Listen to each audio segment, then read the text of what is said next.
Okay, so I'm gonna be honest with you. Some days I'm praying for 7 o'clock to come to put those kids to bed. And I'll be the first to admit it. I am not a perfect person. I am not a perfect mother or wife or Christian. Like, I'm just not. And that's okay. I'm not called to be perfect. I'm called to love like Jesus. And I'm a realist. And hello and happy new year! This is Shanika Roberts, the host of the Faithful and Favored podcast, where Bible scripture meets real talk, so you leave feeling encouraged in your faith walk. And I am so happy to be here with you guys as we are fresh in 2026. I am currently in the kitchen because I have to do some dishes. I have some clean dishes to put away. So I'm just taking a short work break so that I can get the stuff tackled. This is going to be the beginning of season 2 of the show. And what better way to kick off 2026 than to talk about a topic that is dear to not only my heart, but your heart as well.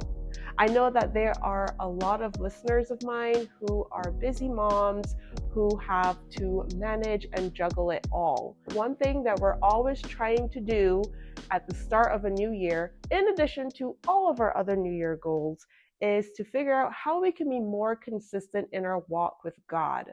So grab your favorite drink, put me on while you're doing the dishes or cooking or whatever you need to do today, and let's listen to a very amazing, enlightening conversation I had with a dear friend of mine, Megan Frazier. Megan is officially the busiest mom I know. She is a wife of 7 years, stay-at-home mom, women's ministry Bible study leader, and she is a mom to 4 under 5.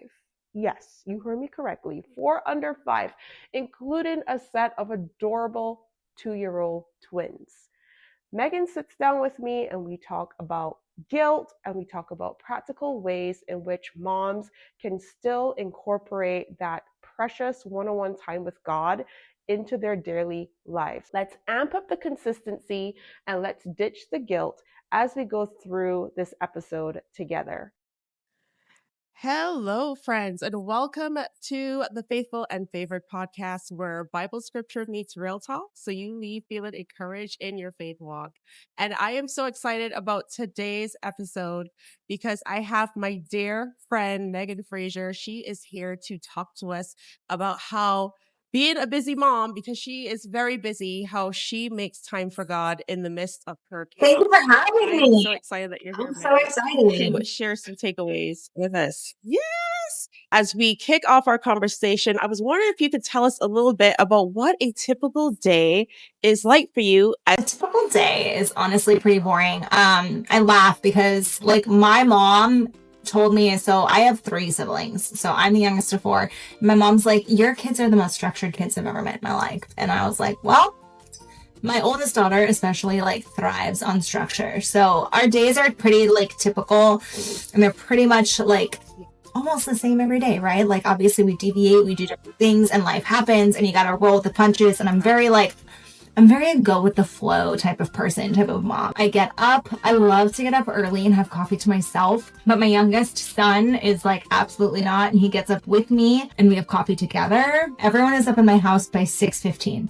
Every single person. We do breakfast, we do school, we do church, like we do whatever kind of activity that is happening that day. And it's just busy. It's go, go, go. If my kids are at school, I usually do like my Bible study in the car, or I film content in the car. I do some kind of errand. I'm always like doing something in those 2 hours that they're at school. I mean, we're constantly busy, and I'm filling those time holes in with like everything like wife and mom and whatever I've got going on. Some days I'm praying for 7 o'clock to come to put those kids to bed. But like some days, some days you're doing that. And I feel like some days I just hit my head on the pillow and I'm so happy that it's bedtime. And I really try to like fit some me time in there. And that usually happens like after I put my kids to bed. I'm a TV junkie, I'm not gonna lie. Do you miss devotional time, and do you feel guilty? we're not perfect people, and I'm not a perfect Christian, and I think that that's something that's really important to admit. Of course I do. I really do try to do my best to do it like in the car when the kids are at school, because that's when I get like the most quiet. And I think like when I miss my personal time or like my Bible time or my prayer time, it's something that like I don't necessarily notice at first. Yeah. But after a few days, after like a week or something, it's something where I really recognize in myself that, hey, I have not spent like some time with myself and God, and I have not spent time in prayer, and I have not spent time in the Bible. So it really turns to a thing where I am relying on myself to do all the things, and I am not walking with God, and I am not being yoked to God. You realize that it's normal. I think you're acknowledging that it's normal if you miss a day, if it's not did in a perfect 5 days, because life gets busy. But also too, you said something important, which is, I realize there's a pattern. Like if it's happening consecutively, that I'm realizing that I'm trying to do this in my own strength, versus being yoked to God. And it really comes into play in like motherhood, because I notice for myself, especially, I'm much more of a patient and graceful mother when I am walking in that path with God, and when I'm in prayer and in my Bible and in my relationship with God, rather than when I'm relying on myself to do everything. What would you tell the mom who's listening to this right now, who feels a lot of perhaps guilt at not hitting that time with God consistently? I think that just, I think that that's normal. I think that when we see like other people, we see the perfect snapshot, and we see what people want us to see. And I think it's really that way with social media, or even when we go to church on Sunday, we see like, oh, there's this picture of this perfect Christian, and people can feel really guilty because they feel like their devotional time needs to be like really curated. They need to have their fancy journal and their pretty coffee, and or maybe like if they're not spending a full hour in quiet time or in their Bible, like it's not good enough. Or maybe they're not like spiritually full, and so, well, I'm not there yet, so what am I even doing? And God just wants you to start. Like God is just waiting for you and wants us to meet God, like meet him where we are. And one thing that was really, really big for me was just starting small. It's okay to just be honest and just be like, hey, this is what I can do right now. And this is a realistic goal for me. And if it's a Monday night devotional, I'm going to do a Monday night devotional. Yeah, I love that. Like start simple and start small. Maybe it's 10 minutes on Monday night, and then you come back on Wednesday, versus spending an hour every single day. Now, girl, I don't have 4 under 5. I just got one. I got one 6-year-old. But even with that, I'm realizing there's such a difference between the time that I had before I became a parent versus like after the fact. Like you just don't have this much time. And I feel like us as women, we're so performative and we're such go-getters, and we want to give 110% all the time. And God is not after that. He is after our relationship. Yes.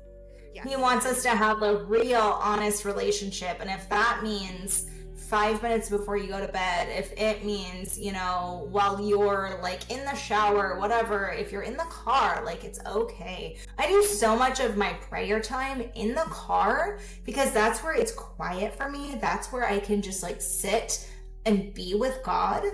And it may not look like your prayer time, but that's what my prayer time looks like. And that's where I can sit and be with God. And it's like real and it's raw for me. And I don't have 4 kids crawling up my legs. I don't have my husband like talking to me. I love him, but I don't have him like trying to talk to me. I don't have anyone in my ear. So I also am a huge fan of doing devotions in the car. Like if I get there, like say 10, 15 minutes before pickup, sometimes I'll have my book with me and I'll work on devotions and that sort of thing. Yeah. Well, this segues perfectly into my next question, which is the other part of finding time for God, which is ministry, probably giving back to your local church, using your talents and your time, even as busy moms. Well, can you tell us a little bit about what is involved in your role as a Bible study leader at our local church? Tell us a little bit about what you do there. So I'm really lucky. I'm so blessed to have an amazing co-lead she's very experienced and she has done so well. This season when I was like, I want to co-lead, this is going to be great. My twins are a little older. I don't feel like I'm just floating around anymore. And then I kind of got thrown for a loop and some life stuff happened and now everything in my house is crazy. When you're leading in ministry, it's really important that it's just not about yourself. It is for the other people. It's been really great because I'm in a totally new group. I'm meeting all of these new wonderful women and I really got to see them through this series and learn who they are and how they study and how they opened up this whole season. And it's really, you're pointing these women to Jesus, not to yourself. This season was really fun and I only knew one person in my group. So I got to really meet people and kind of see them in a dynamic where they were all in this group. I was totally new, which was kind of cool. So I think it's really just, are you shepherding these women? Are you helping them develop a relationship with God and keeping the group rooted in that? I love that you said, it's about shepherding others and serving up and being the hands and feet of Jesus to others and seeing how you can meet their needs. And I think at the time, I'm thinking about releasing this in January, time of New Year's resolution 2026. And so a lot of people might be having a goal for themselves to get plugged into local ministry and to their local church. How do you balance being such a busy wife and mom with your commitment to shepherd these women at Bible study? So it's funny because I'm such a procrastinator and I'm 100%. I'm such a procrastinator and I'm one of those people that I will write a list and I just put the biggest fire out first. I'm 100% that person. What is important and what needs to take my time and what do I need to do that really devotes good time and do I need to put 100% of myself into? Cleaning my house, yeah, that's a big fire that I'm gonna put out at 11 o'clock at night, sure, okay.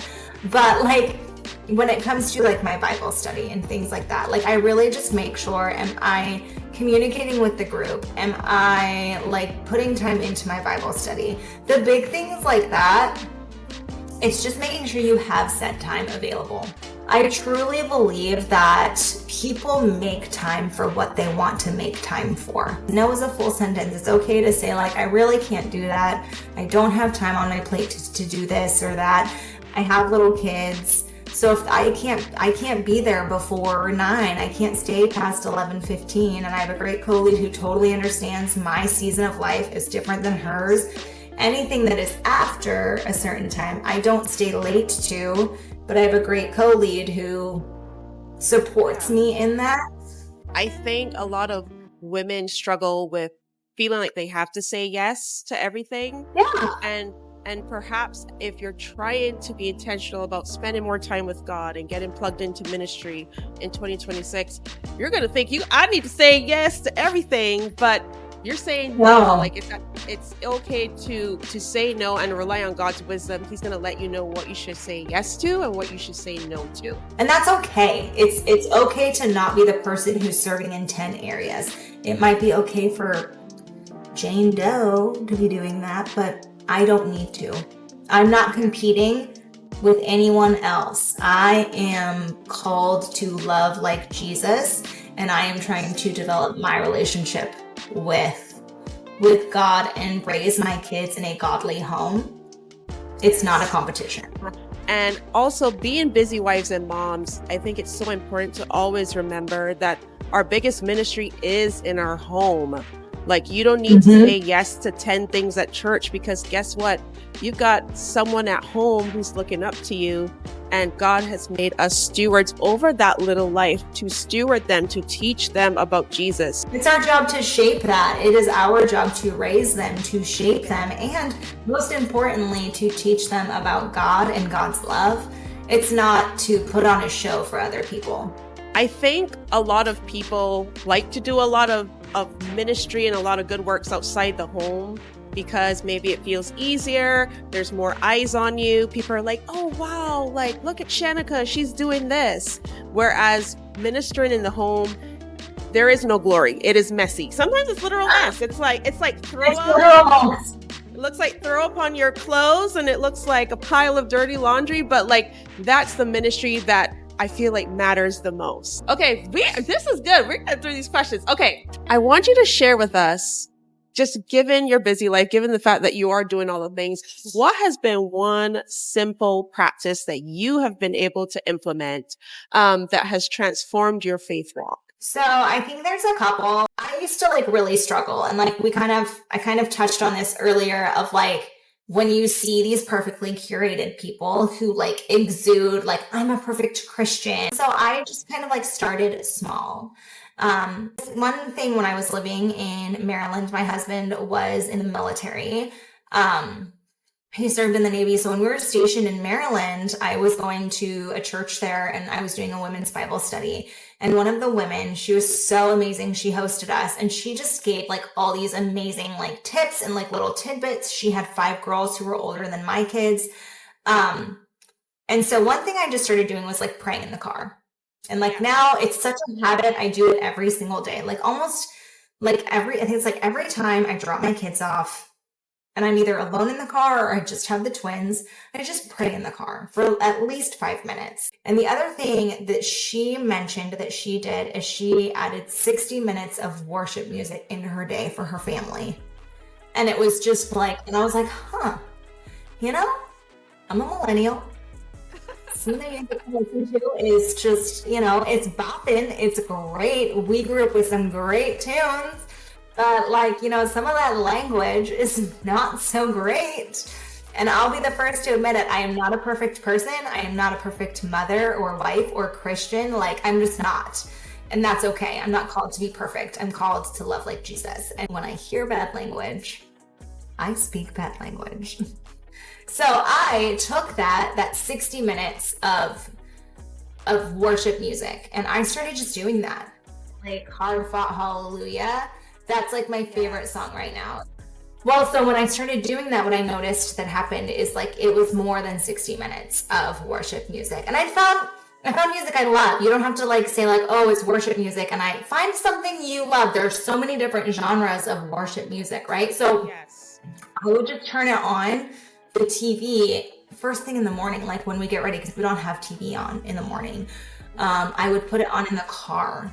And so that 60 minutes, it very quickly, it started at 60 minutes and it turned into at least half of our day. And like my son, who is 3, he asks for Jesus songs. That's what he requests, you know, and like they're singing songs I didn't know. And I'm like, oh, like that's so great. And like my kids are more emulating that.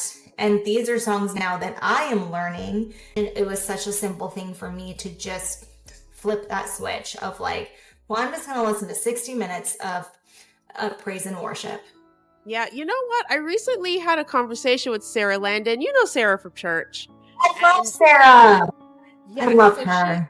She gave me some recommendations on another episode I filmed. So I'm just going to have to link that one like to the show notes of this one. So if they're moms or parents just looking for music ideas for littles, I'll make sure that I link that below. I love Sarah. I was like, what's she going to say? And I was like, it's probably going to be really good because I just love her. Yeah, it was. She did great. Yeah. Bristol's in her class at church right now, and she loves Miss Sarah. She loves Miss Sarah days. No, he misses her. She was in her class last year, but yeah. All right, my dear. Well, we are wrapping up, but I want to ask you one more question before we wrapped up, which is, do you have a Bible verse that keeps you grounded that could probably help me and all the other mamas out there stay grounded too? Okay, so I'm going to be honest with you. I'm a realist, and also, like I said, I am not a perfect person. I am not a perfect Christian. I cannot pull a Bible verse out of my back pocket, and I cannot come up to you and just start singing praise worship music because I grew up listening to Eminem. Like, let's be real. It's the type of person I am, and that's just who I am. But I did find like this wonderful verse, and I really liked it, and I thought it was really great because I am a person who likes to plan things. I'm a person who likes to be in control of everything. Yeah. And this is Matthew 6:34, and it says, "Give your entire attention to what God is doing right now, and don't get worked up about what may or may not happen tomorrow. God will help you deal with whatever hard things come up when the time comes." And I love that. And I'm like actually going to put that on a sticky note and like put it in my bathroom because it's so hard for me to just like sit in what's happening right now and not worry about every freaking scenario and like what could happen and what's going to happen and like what did happen, or like start planning. It's also hard for me to like not like take that control myself and hand it over to God. Like, that's just one of my biggest struggles. I mean, I think that's a lot of moms' struggles because we are responsible for such little people's lives. And, you know, whether it's one child or 4 children, like we just have these little lives in our hands that we're responsible for. So we want to make sure that everything is always taken care of. And we are the planners of the household and making sure that everything is always handled. So to just sit and be still in what God is doing right now, I was like, that's pretty big. Yeah, you're right, because we're responsible for so much, and so we plan, and the key to our success is I have to think 10 steps ahead and plan this and have this set up for tomorrow, and this is by the door. I'm gonna pick this up at 7 a.m. and then we have a schedule and a planner, and Jesus just shatters that. He just shatters that, and he's like, no, I have tomorrow. You don't have tomorrow. I have tomorrow. You need to trust me. And honestly, like that's still something that I'm working on. I'm not there. Sometimes I want to just take it back. I want to know what's going to happen before it happens. Right. I want to know and I want to handle it, because if I handle it, I know what's going to happen. Like, yes. And I just feel like when it comes to quiet time with God, like we have to trust Him. Like there's no separation from trust. We have to trust that God has us and has our families no matter what comes. All right. Well, that is a wrap on our episode. These were all the questions we had for today.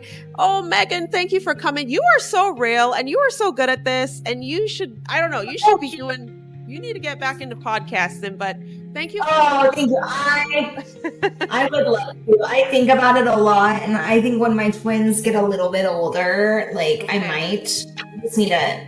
Thank you. Thank you so much for sharing. Like, this was really good. I'm so excited to just share this with everyone else. And Megan, if you want others to connect with you, I'm happy to put your socials in the description. Oh, yes, please. Yes. Let's connect. I love you. Yes, let's connect with Megan. She's on TikTok. She's on Instagram. She's got like a nice little following over there. So we want to come over there and Megan's like, yeah, I'll take you. Megan's like, I'll take you. Baby following, but I love my baby following. I do. I love my baby following. They're very wonderful. Yes. They listen to me ramble in my stories. That's okay. They do. I ramble in my stories, and they're there for that, and they're appreciative, and I am too. She has good stuff over there. You're funny. I just want to say you're funny. Thank you. All right. Thanks. Take care, friends.